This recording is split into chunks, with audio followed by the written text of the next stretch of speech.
Hello there, my friends. Today we're going to be solving systems of equations with substitution. So this is a little bit trickier than by graphing. Of course, graphing doesn't work every time. Substitution doesn't necessarily work every time. It can, but actually, let me take that back. It does work every time, but it can be very tricky when we have, fractions and pretty complex numbers to deal with. So what I want you to do is write down these 5 steps, at least this piece right here. Let me change that a little bit. This piece right here. Go ahead and write those 5 steps down. So go ahead and pause and write these 5 down. If you look at the first step, it says solve an equation for one variable. So with this one, I'm going to go ahead and solve by substitution. Well, on this first one, I actually already have it solved for y. So the good thing is here, this is going to be pretty quick for us. So y is equal to 3x minus 5. So wherever there's a y, we're going to put that 3x minus 5. This should look kind of familiar to you guys. So I'm going to substitute. So I have 8x plus 3x minus 5 equals negative 16. Notice I kept the 3x minus 5 in parentheses for now. It's being added, so we can actually drop those parentheses. So this would be plus 3x minus 5 equals negative 16. Now I'm going to start to combine my like terms. So 8x plus 3x, 11x, minus 5 equals negative 16. I'm going to add 5 on both sides to get 11x by itself. So now I have a negative 11. I divide by 11 on both sides, so x has a value of negative 1. Lovely. From there, I can take that negative 1 and substitute this into either equation to find the corresponding y value. So I'm going to take this negative 1, and I'm just going to pick the first equation. So y equals 3 times negative 1 minus 5. So y equals negative 3 minus 5, so y equals negative 8. So our solutions are, or our solution for as an ordered pair is negative 1, negative 8. Obviously from here we can substitute these two values to check our solution. Okay, so we have a solution of negative 1, negative 8. So I'm going to go ahead and substitute both of these values into both equations. So I'll start with that first one. Negative 8 equals 3 times negative 1 minus 5.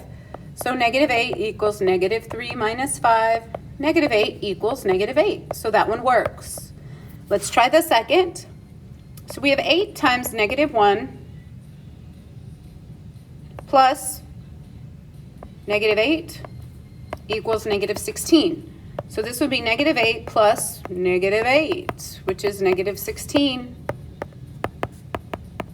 So it works. So then it's a yes, and it checks out. So the solution for that system is definitely negative 1, negative 8. Okay, here's another one. We have a system. It is solved for y.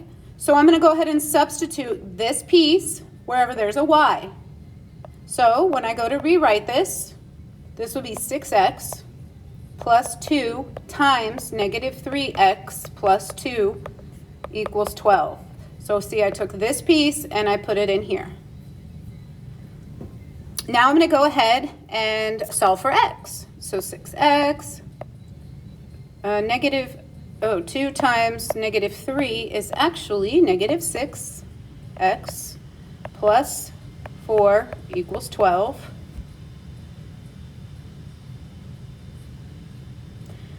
So what happens here is the x's cancel out. So we have what's left is 4 equals 12. So in this case, we would have, I believe it's no solution. So let's do this. Let's go ahead and graph it on Desmos and see what happens. That there would be no solution because they will never intersect.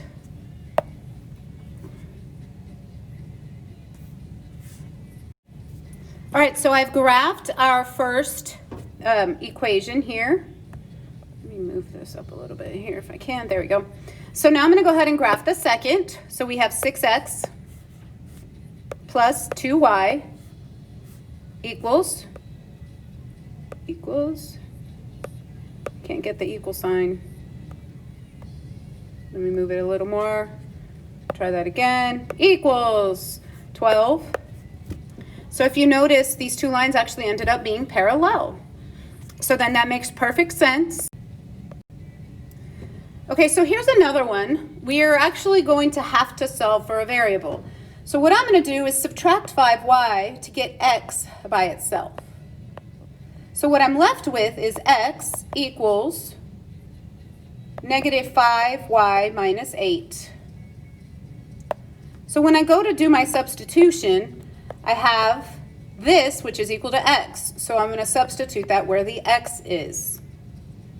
So when I go to do this, this would be 4 times negative 5y minus 8 minus 3y equals negative 9.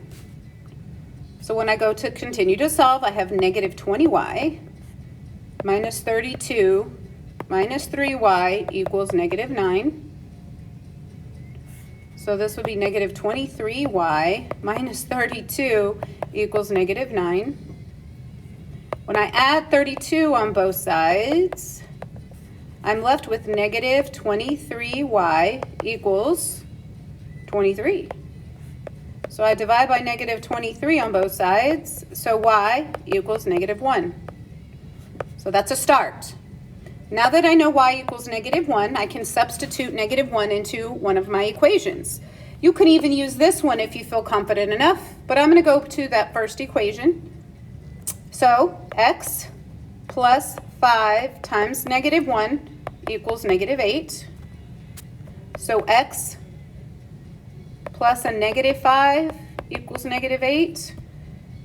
So now I'm going to add 5. So x equals negative 3. So my solution would be negative 3, negative 1. And of course, we can use substitution to check our solution as well.